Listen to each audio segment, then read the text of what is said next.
الله تبارك وتعالى في القرآن المجيد: أعوذ بالله من الشيطان الرجيم. فأما من أعطى واتقى وصدق بالحسنى فسنيسره لليسرى. ہر قسم کی تسبیحات، تحلیلات، تمجیدات اور تکبیرات اس اللہ وحدہ لا شریک کے لیے ہے جو تمام کائنات کا اکیلا خالق اور مالک ہے۔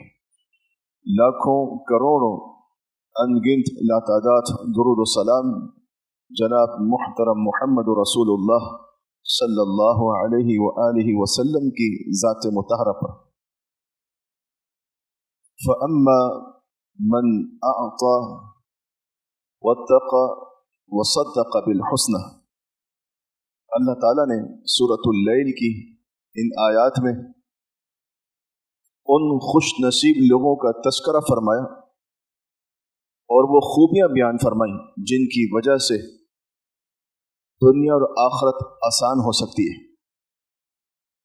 ہماری زندگیوں کے اندر جو پریشانیاں، مشکلات، مصائب، ڈپریشن، ٹینشن، غم، الم، فکر، بیماریاں، جو کچھ بھی تنگیوں کی صورت میں، فاقہ کشی کی صورت میں، یہ صرف اللہ ختم کر سکتا ہے۔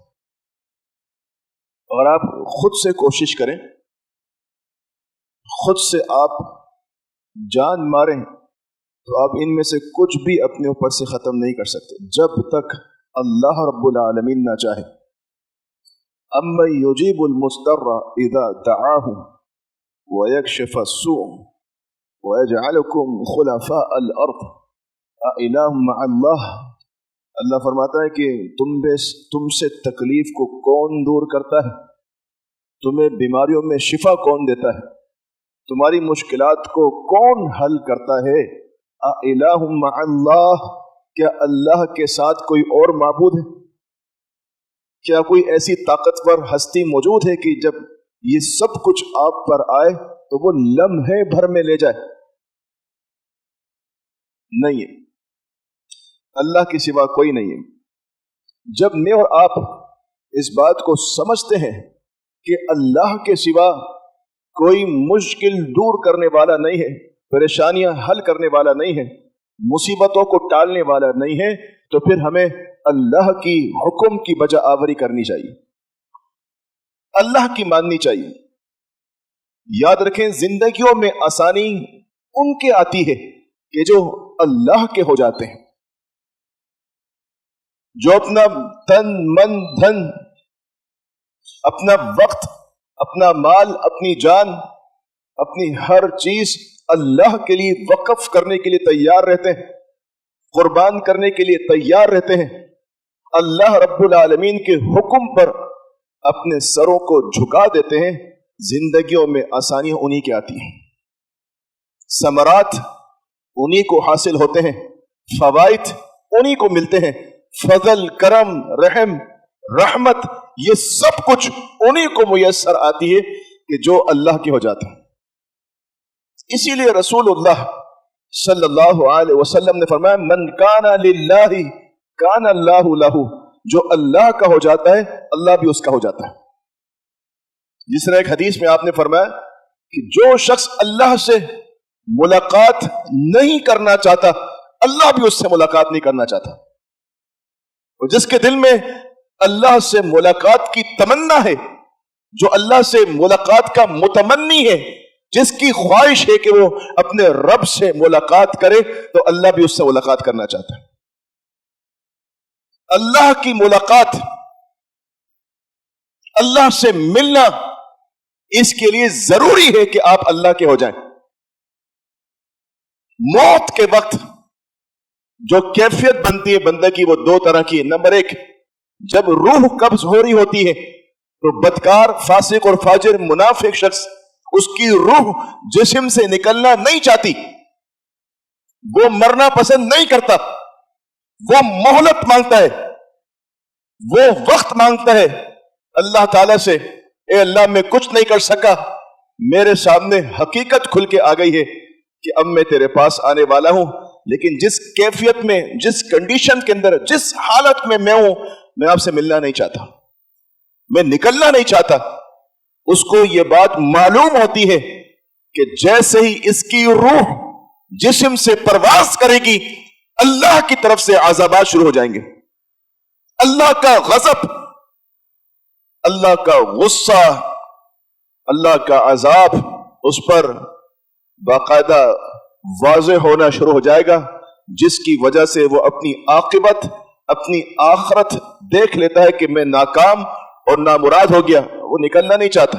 یہ وہ شخص ہے کہ جب یہ نکلنا نہیں چاہتا، جانا نہیں چاہتا، تو اللہ بھی اس سے ملنا نہیں چاہتا. اور ایک وہ خوش نصیب جس نے زندگی بھر اللہ کو نہیں کیا، جس نے اللہ اس کے رسول کی اطاعت کی، جس نے اللہ کے حق کو بھی ادا کیا، جس نے رسول اللہ صلی اللہ علیہ وسلم کے بھی حق کو ادا کیا، جس نے بندوں کے حقوق بھی ادا کیے. جب اس کی روح نکل رہی ہوتی ہے تو یہ جلدی میں ہوتا ہے اور خوش ہوتا ہے کہ جلدی سے یہ روح نکلے اور میں اپنے رب سے ملاقات کروں، کیونکہ وہ تو اسی وقت کا منتظر تھا. اس کو تو معلوم تھا کہ وہ آخر اللہ سے ملنے والا ہے. قرآن مجید میں اللہ نے یہی بات سمجھائی نا. اللہ تعالیٰ نے ہمیں یہی کہا، قل انما انا بشر مثلکم یوحا الی انما الہکم الہ واحد. آگے جو بات میں سمجھانا چاہتا ہوں، فرمایا فمن کان یرجو لقاء ربہ، تم میں سے جو بھی اللہ سے ملاقات کی امید رکھتا ہے، خواہش رکھتا ہے، تمنا رکھتا ہے، تو اس کو کیا چاہیے؟ فَلْيَعْمَلْ عَمَلًا صَالِحًا وَلَا يُشْرِكْ بِعِبَادَةِ رَبِّهِ أَحَدًا. وہ اللہ کے ساتھ کسی کو شریک نہ کرے اور نیک اعمال کرتا جائے. جب وہ اللہ کے ساتھ کسی کو شریک نہیں کرے گا تو فائدہ کیا ہوگا؟ نبی علیہ الصلوۃ والسلام نے فرمایا کہ اگر یہ زمین اور آسمان کے برابر بھی گناہ لائے گا، اگر مواحد بندہ جس نے اللہ کے ساتھ شرک نہیں کیا، اگر وہ زمین اور آسمان بھر کے اللہ کے پاس گناہوں کا انبار لے کر آئے گا، تو اس کی توحید کی وجہ سے اللہ اس کو معاف کر سکتا ہے، اس پر رحم کر سکتا ہے. اسی لیے اللہ نے کہا فَمَنْ كَانَ يَرْجُو لِقَاءَ رَبِّهِ فَلْيَعْمَلْ عَمَلًا صَالِحًا. تو اس کو چاہیے کہ وہ نیک اعمال کرے. جو نیکیاں اس کو معلوم چلتی جائیں، جس نیکی کا اس کو علم ہوتا جائے، اور جس نیکی کی توفیق اس کو ملتی جائے وہ کرتا جائے. جب آپ نیکیوں کے انبار لگاتے جائیں گے، نیکیاں کرتے جائیں گے، تو پھر موت آپ کی نیکی پر آئے گی، اور جب بندہ گناہ کرتا جائے گا تو موت گناہ پر آئے گی. سورۃ اللیل کی جو میں نے آپ کے سامنے آیات تلاوت کی، اللہ تعالیٰ نے اس میں 3 نیکیوں کا تذکرہ کیا. 3 نیکیوں کا، 3 خیر کی باتیں اللہ نے بتائی ہیں. اگر آپ اپنی دنیا کی زندگی کو نیکیوں سے بھرنا چاہتے ہیں، اس دنیا کی زندگی کو آسان بنانا چاہتے ہیں، اللہ کی مدد چاہتے ہیں، تو یہ 3 خوبیاں اپنائیے. نمبر 1، فَأَمَّا مَنْ أَعْطَى، اللہ کو دینا شروع کر دیں. اپنے مال میں سے اللہ کی راہ میں صدقہ و خیرات کرنا شروع کر دیں. وَاتَّقَى، نمبر 2، تقوی اختیار کیجیے، خشیت الہی لائیے اپنی زندگی میں، اللہ کا ڈر پیدا کیجیے، پرہیزگار ہو جائیں. نمبر 3، وَصَدَّقَ بِالْحُسْنَى، اور نیکی کو سپورٹ کیجیے، نیکی کے مددگار بنیں. اس نیکی کے مددگار بننے سے دوسری مراد نیکوکار صالحین لوگوں کے ساتھ کھڑے ہو جائیں. فَسَنُيَسِّرُهُ لِلْيُسْرَى، اللہ نے اب وعدہ کیا ہے کہ جو یہ 3 خوبیاں اپنائے گا، ہم عن قریب اس کے لیے آسانیاں پیدا کر دیں گے، اس کو آسانی والی زندگی دیں گے، راحت والی، سکون والی. آپ ذرا سوچیں کہ آج میں اور آپ یہی کچھ تو تلاش کر رہے ہیں، راحت، سکون، آسانیاں، فراوانیاں، یہی تلاش کر رہے ہیں. تو یہ چیزیں پیسوں سے نہیں ملتی،